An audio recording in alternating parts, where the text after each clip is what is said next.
दुसऱ्या श्रावणी सोमवार निमित्तानं महादेव मंदिरं गजबजली। पहाटेपासूनच दर्शनासाठी भाविकांच्या रांगा। घर बसल्या घ्या झी 24 तास वर दर्शन। मुंबईतील रंगशारदा सभागृहात आज मनसे पदाधिकाऱ्यांचा मेळावा। आगामी निवडणुकीच्या पार्श्वभूमीवर मेळावा। राज ठाकरे करणार पदाधिकाऱ्यांना मार्गदर्शन।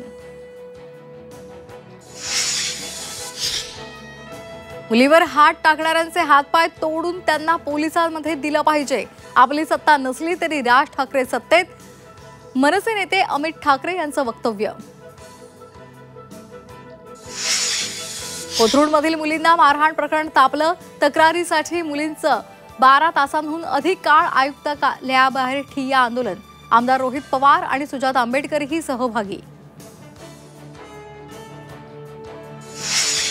अलमट्टी धरणामध्ये चर्चेसाठी 12 लोकप्रतिनिधींचं शिष्टमंडळ आज दिल्लीला जाणार। केंद्रीय मंत्री CR पाटलांसोबत चर्चा होणार। अलमट्टीची उंची वाढवू नये, महाराष्ट्र सरकारची मागणी। संसदेच्या पावसाळी अधिवेशनाचा तिसरा आठवडा आजपासून। मतदार यादीतील घोळावरून विरोधक आक्रमक होण्याची शक्यता, तर महत्त्वाची विधेयकं मंजूर करण्यासाठी सरकार प्रयत्नशील।